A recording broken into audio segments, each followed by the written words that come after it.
السلام علیکم ورحمۃ اللہ۔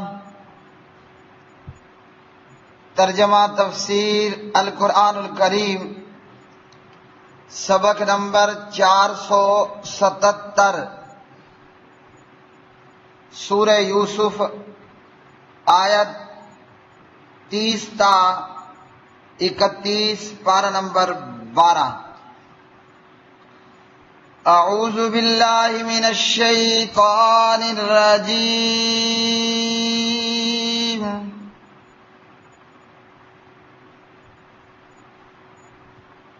وقال نسوة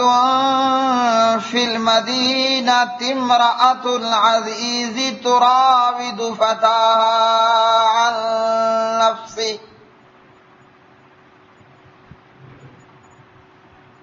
قد شغفها حبا إنا لنراها في ضلال مبين۔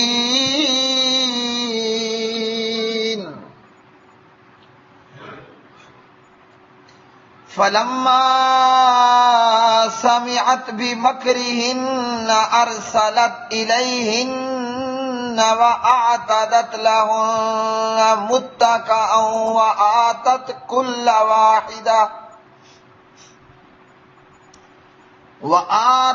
كل واحدة منهن سكينا وقالت اخرج عليهن، فلما رأينه أكبرنه وقطعن أيديهن وقلن حاش لله ما هذا بشر، وقلن هذا لله ما هذا بشرا إن هذا إلا ملك کریم۔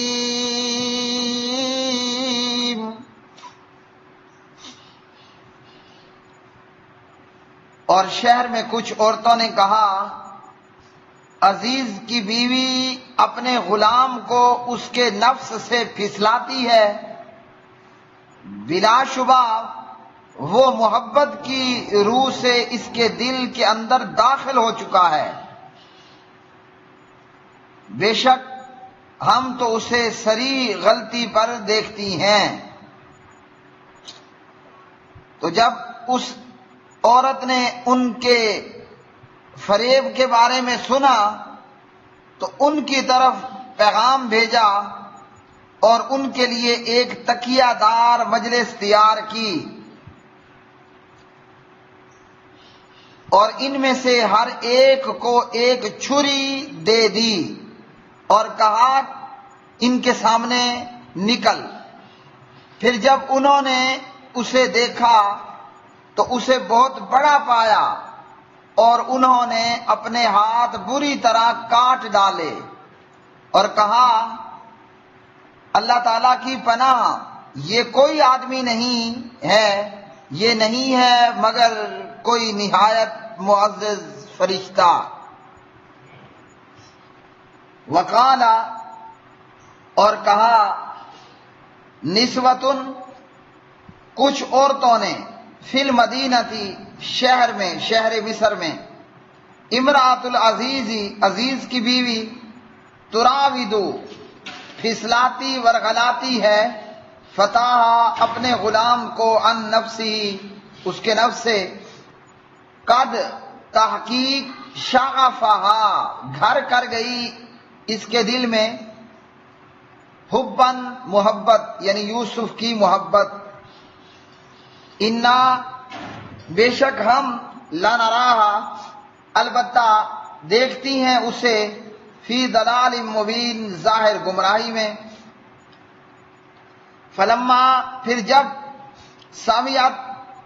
اس نے سنی، یعنی عزیز مصر کی بیوی نے، بمکرہن، ان کی ملامت، ارسلت، تو اس نے پیغام بھیجا، الیہن، ان کی طرف، وَآتَدَتْ اور اس نے تیار کی لہن ان کے لیے متکن نشست گاہیں، متکئن نشست گاہیں، وآتت اور اس نے دی کل واحدہ ہر ایک عورت کو منہن ان میں سے سکینن ایک چھری، وقالت اور کہا اخرج تو نکل علیہن ان پر، فلما پھر جب رأینہ ان عورتوں نے دیکھا اس کو یعنی یوسف کو، اکبرنہ تو بہت بڑا جانا اسے، وقطعنا اور انہوں نے کاٹ لیے ایدیہن اپنے ہاتھ، وقلنا اور وہ بولی حاش للہ پاکیزگی ہے اللہ تعالیٰ کے لیے، ما ھذا نہیں ہے یہ بشرن بشر، ان ھذا نہیں ہے یہ الا مگر ملکن کوئی فرشتہ کریم نہایت معزز۔ پیارے بھائیوں بہنوں، آج کا یہ سبق قرآن مجید فرقان حمید کی یہ آیات بینات، آج کے سبق کی تیاری کرتے ہوئے کئی مرتبہ میں نے اف اف کہا اور اللہ تعالیٰ کی پناہ طلب کی عورتوں کے مکر و فریب سے۔ جناب حضرت یوسف علیہ السلام ہیں اور عزیز مصر کی بیوی ہے جس کا عام نام زلیخا بولا جاتا ہے۔ تو جب جناب یوسف علیہ السلام کو اس کے نفس سے زلیخا نے پھسلایا اور یوسف علیہ السلام بچ نکلے اور کامیاب ہوئے، اور برائی پر پوری طرح قدرت رکھنے کے باوجود پیارے حضرت یوسف علیہ السلام برائی پر ہر قسم کی قدرت رکھنے کے باوجود جناب یوسف علیہ السلام زنا اور برائی کے ارتکاب سے پورے کے پورے بچ گئے اور محفوظ ہو گئے۔ پھر جناب یوسف علیہ السلام پر زنا جیسی تہمت لگی، یعنی زنا کے ارتکاب کی کوشش، لیکن جناب حضرت یوسف علیہ السلام اللہ تعالیٰ کی مدد اور فضل سے اس سے بھی صاف صاف بچ گئے اور پاک پوتر معصوم عن الخطا ثابت ہو گئے۔ جب یہ قصہ ہو گیا، جب یہ واقعہ ہو گیا تو شہر میں کئی لوگوں کو معلوم ہوا اور اسی طرح بہت ساری عورتوں کو بھی اس معاملے کی خبر پڑ گئی کہ امراۃ العزیز، عزیز مصر کی بیوی، اس نے اپنے غلام سے بدفعلی اور بدکاری کروانا چاہی، مگر یہ کہ ہر قسم کے مکر و فریب اور ہر قسم کا داؤ پیچ استعمال کرنے کے باوجود عزیز مصر کی بیوی ناکام رہی اور اپنے مطلب کو پورا کرنے میں نامراد رہی۔ تو جب عورتوں نے یہ بات سنی تو انہوں نے کہا کہ یوسف کی محبت تو عزیز مصر کی بیوی کے دل میں گھر کر چکی ہے، دل میں داخل ہو چکی ہے، اور یہ کہ ہم اسے صریح غلطی پر دیکھتی ہیں۔ تو عورتوں نے عزیز مصر کی بیوی کو ملامت کیا اور اسی طرح عورتوں نے عزیز مصر کی بیوی کے اس فعل پر اپنی فریب کاریاں بھی پیش کی، ملامت کی، فریب کاریاں پیش کی، یعنی کسی کو پھنسانے کے اور کسی سے اپنا مطلب اور اپنے برے ارادے کو پورا کرنے کے لیے اپنے اپنے فریب بھی سنائے۔ تو جب عزیز مصر کی بیوی نے شہر کی عورتوں کی ملامت کے متعلق سنا اور شہر کی عورتوں کے فریب کے متعلق سنا تو اس عزیز مصر کی بیوی نے ان عورتوں کو بلا بھیجا۔ فرمایا اللہ سبحانہ و تعالیٰ نے شہر کی کچھ عورتوں نے کہا، اب یہ عورتیں کتنی تھیں جنہوں نے جن کے فریب کو یا جن کی ملامت کو عزیز مصر کی بیوی نے سنا۔ اس تعلق سے استاد محترم حافظ عبدالسلام بن محمد حافظہ اللہ فرماتے ہیں نسوتن، نساء اور نسوان یہ سب امراتن کی جمع ہیں، لیکن یہ جمع غیر حقیقی جمع ہے، حقیقی جمع نہیں ہے۔ نسوتن، نساء، نسوان یہ سب امراتن کے ورڈ کی غیر حقیقی جمع ہیں، اور اس لیے یہاں قالت کی بجائے قال نسوتن آیا ہے۔ اگر یہ حقیقی جمع ہوتی تو پھر قالت نسوتن آتا، لیکن چونکہ یہ غیر حقیقی جمع ہے اس لیے قال نسوتن کے ورڈ اور الفاظ آئے۔ اب یہ کتنی عورتیں تھیں؟ تو نسوتن یہ جمع قلت کا وزن ہے، یہ جمع قلت کا وزن ہے جو 3 سے 10 تک استعمال ہوتا ہے، 3 سے لے کر 3 کے عدد سے لے کر 10 کی گنتی تک استعمال ہوتا ہے۔ اور نساء یہ کثرت کے لیے بھی استعمال ہوتا ہے، زیادہ کے لیے بھی۔ تو کہا کہ قال نسوتن، شہر میں موجود کچھ عورتوں نے کہا۔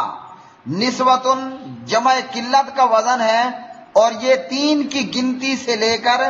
10 کی گنتی تک استعمال ہوتا ہے۔ استاد محترم حافظ عبدالسلام بن محمد حافظہ اللہ جو کہ آج کل بیمار ہیں، اور اللہ سبحانہ وتعالیٰ سے دعا ہے کہ اللہ تعالیٰ انہیں صحت والی اور عافیت والی زندگی عطا فرمائے، اور ایسے علماء کا سایہ اللہ تعالیٰ اہل ایمان، اہل اسلام اور اہل توحید پر تادیر رکھے، اور اس قسم کے عالم بعمل اللہ سبحانہ وتعالیٰ امت کو عطا فرمائے، اور اللہ تعالیٰ امت کو ان علماء کی صورت میں اپنی نعمتوں کا سلسلہ جاری اور ساری فرمائے۔ تو یہ عورتیں 3 سے لے کر 10۔ اور احمد رضا خان کا ترجمہ قرآن کنز الایمان فی ترجمۃ القرآن کے اندر محمد نعیم الدین مراد آبادی کنز الایمان کی تفسیر میں لکھتے ہیں کہ یہ 40 عورتیں تھیں جنہیں عزیز مصر کی بیوی نے مدعو کیا،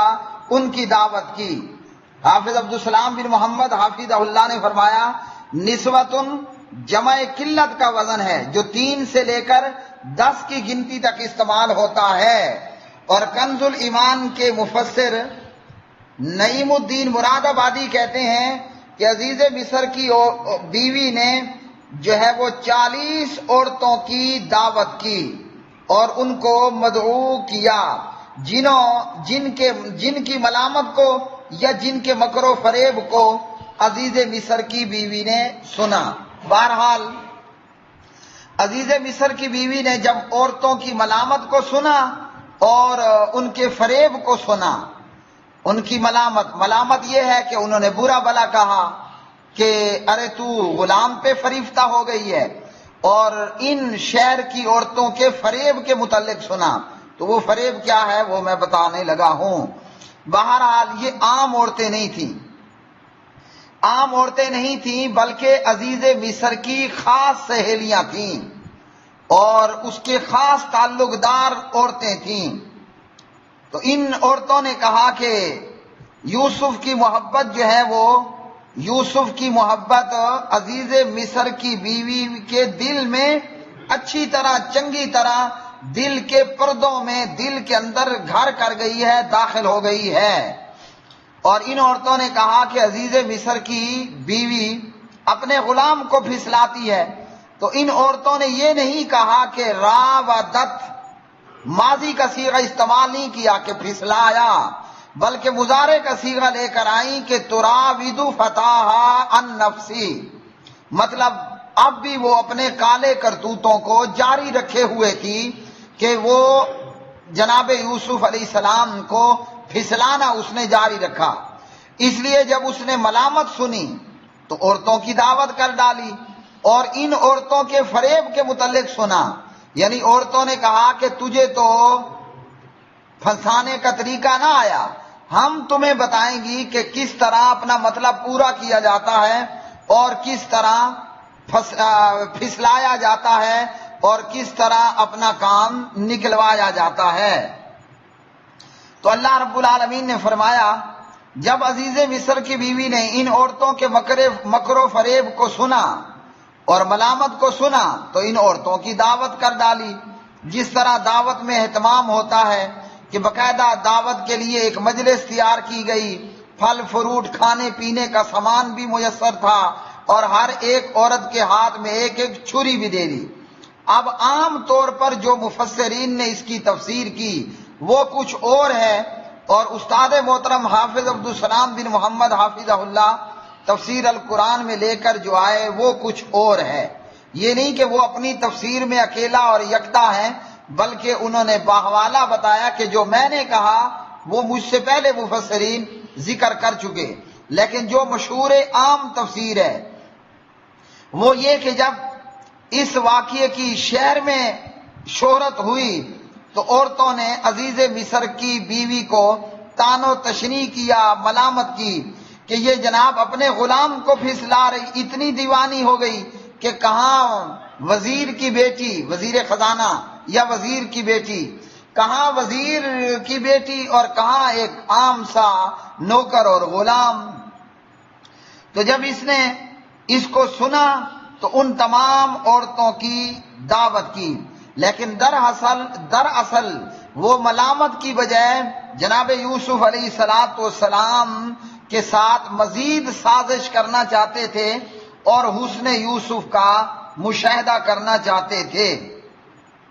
اب جب مجلس تیار ہو گئی، ساری عورتیں بن سور کر آ گئیں۔ ہم یہ سب جانتے ہیں کہ بڑے لوگ ہوں یا وزیر مشیر ہوں تو ان کی بیگمات اور ان کی بیویاں، وہ بڈھی بھی ہو تو میک اپ کر کے 15-20 سال کی کڑی اور لڑکی بن جاتی ہے۔ تو اس محفل کا بھی کوئی ایسا ہی حال رہا ہوگا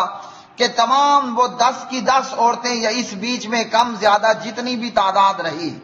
عورتوں کی ایک جماعت ہے، پوری طرح بیوٹیشن کیا ہوا ہے، میک اپ کیا ہوا ہے، حسن و جمال سے لدی پھدی ہوئی ہیں، اور جناب مجلس میں کھانے پینے کا سامان موجود، ہر ایک کے ہاتھ میں چھریاں بھی موجود۔ اور جب جناب یوسف علیہ السلام کو عزیز مصر کی بیوی نے کہا کہ اب آؤ اور ان کے سامنے اپنا آپ ظاہر کرو، تو ان عورتوں نے بے خودی میں بے خیالی میں بجائے سیب کاٹنے کے، بجائے پھل فروٹ کاٹنے میں اپنے ہاتھ کاٹ ڈالے، اپنی انگلیاں کاٹ ڈالیں۔ اور اس میں بعض مفسرین نے کہا کہ عزیز مصر کی بیوی جناب یوسف علیہ السلام کو برقع پہنا کر رکھا کرتی تھی تاکہ کوئی عورت اس کا حسن و جمال نہ دیکھے۔ بعض مفسروں نے یہ کہا کہ حسن یوسف اتنا تھا کہ جب جناب یوسف علیہ السلام مصر کی گلیوں میں نکلتے تو دیواروں پر روشنیاں پڑ جاتی۔ تو یہ باتیں دونوں ثابت کوئی نہیں ہیں۔ اور ان عورتوں نے بے خودی اور بے خیالی کے اندر جو ہے وہ اپنے ہاتھ کاٹ ڈالے۔ جب یہ ہوا تو عزیز مصر کی بیوی کہنے لگی یہ وہ ہے کہ جس پر تم مجھے ملامت کر رہی تھی کہ میں یوسف کو اپنا دل دے بیٹھی، اب اپنا حال دیکھو کہ پھل کاٹنے کی بجائے اپنے ہاتھ اور اپنی انگلیوں کو کاٹ ڈالا ہے۔ مطلب یہ تھا عزیز مصر کی بیوی کا، میں ایویں ہی عاشق نہیں ہوئی، میں ایویں ہی فریفتہ نہیں ہوئی، میں ویسے ہی دل نہیں دے بیٹھی، آگے چیز ہی ایسی تھی۔ تو جیسے تم بے خیالی میں اور بے خودی کے اندر اپنے ہاتھ تم نے انگلیاں کاٹ ڈالی، اسی طرح میں بھی اپنے دل کے ہاتھوں مجبور ہو کر دل یوسف کو دے بیٹھی۔ یہ عام مشہور تفاسیر جو بیان کی جاتی ہیں، لیکن معاملہ کچھ اور تھا، وہ یہ کہ ان 10 یا 10 کے اندر یا اس سے کم زیادہ جو بھی یہ عزیز مصر کی دعوت پر آئی ہوئی عورتیں تھیں، انہوں نے اپنا داؤ چلنا چاہا، انہوں نے اپنے طریقے سے جناب یوسف علیہ السلام کو پھسلانا چاہا۔ عزیز مصر کی بیوی کو جو چالیں آتی تھی اس نے استعمال کی، لیکن وہ اپنی چال اور پروگرام میں ناکام رہی۔ اور ان عورتوں نے جن کا ملامت کرنا، جن کا مکر و فریب عزیز مصر کی بیوی نے سنا تھا، ان عورتوں نے جناب یوسف علیہ السلام کو اپنے طریقے سے جو ہے وہ اپنے جال میں پھنسانے کی کوشش کی، اور وہ یہ کہ عزیز مصر کی بیوی نے جب ان کا مکر و فریب سنا تو انہیں بلا بھیجا۔ کیوں بلا بھیجا؟ اس لیے بلا بھیجا کہ آؤ تم بھی اپنا ہنر آزما کے دیکھ لو، میں تو اپنی کاریگری استعمال کر چکی، اب تم بھی اپنی کاریگری استعمال کر کے دے چکو۔ یہ نہیں کہ انہوں نے یوسف کو دیکھا نہیں تھا، حالانکہ بادشاہ اور وزیر کی بیوی کی سہیلیاں ان کا محلات میں آنا جانا لگا رہتا ہے، اور جناب یوسف نے وہیں پرورش پائی، وہیں بڑے ہوئے، اور وہ 20 مرتبہ جناب یوسف علیہ السلام کو دیکھ چکی ہوں گی۔ لیکن کیا ہوا کہ جب جناب یوسف علیہ السلام ان کے سامنے آئے، اور اسی طرح بعض مفسروں نے یہ بھی لکھا ہے کہ ان عورتوں نے اکیلے میں بھی جناب یوسف علیہ السلام کو اپنے حسن کا دیوانہ بنانا چاہا، لیکن یہ معتبر نہیں ہے۔ بڑی مجلس میں یہ معاملہ ہوا تو جناب یوسف علیہ السلام ان کے سامنے آئے،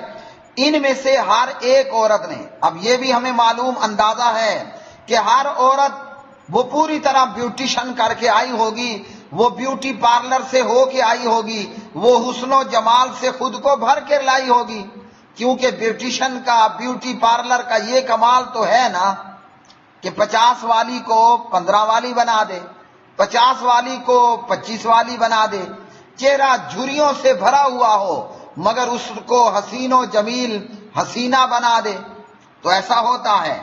تو بہرحال ان عورتوں نے اپنے حسن و جمال سے اور اپنے ناز و انداز سے جناب یوسف علیہ السلام کو بھری مجلس میں اپنے فریب میں لانے کی ضرور کوشش کی، لیکن جب ان کا داؤ بھی ناکام ہوا تو پھر کیا ہوا؟ استاد محترم لکھتے ہیں کہ انہوں نے خودکشی کی دھمکی دی، جیسے کوئی محبوب اور محبوبہ ہوتا ہے نا، کئی لڑکے پھنس جاتے ہیں اور کئی لڑکیاں بھی پھنس جاتی ہیں۔ ہاں جی، محبوبہ کہتی ہے کہ جناب تم نے اگر مجھے نہ اپنایا تو میں زہر کھا کے خودکشی کر لوں گی۔ محبوب بھی کہتا ہے کہ اے محبوبہ اگر تو نے مجھے نہ آزمایا تو میں تیری یاد میں، تیری جدائی میں، تیرے فراق میں خودکشی کر لوں گا، جیسا کہ ہمارے سامنے معاشرے میں آج بھی موجود۔ تو میں جب یہ تفسیریں پڑھ رہا تھا، وہ صدیوں پہلے عزیز مصر کی بیوی اور اس کی سہیلیاں، اور آج 2019 کے اندر بھی کعبے کے رب کی قسم وہی عورتوں کا مکر و فریب اسی طرح موجود۔ اگر کوئی داؤ میں نہیں آ رہا حسن و جمال سے تو دھمکیاں دی جائیں گی، اسی طرح مختلف داؤ چلیں گے، یا کوئی آپ کے داؤ میں نہیں آ رہا تو اپنی شکل و صورت اور اپنا کردار وہ مرحومانہ بنا لیا جاتا ہے، کہ قابل ترس بنا لیا جاتا ہے، قابل رحم بنا لیا جاتا ہے۔ کبھی کوئی حسن و جمال کا شکار ہوگا، دولت اور مال کا شکار ہوگا، حسب و جمال کا شکار ہوگا، حسب و نسب کا شکار ہوگا، اور کچھ نہیں تو اپنی حالت قابل رحم بنا لی جائے، کہیں نہ کہیں داؤ پیچ کامیاب ہو جاتا ہے۔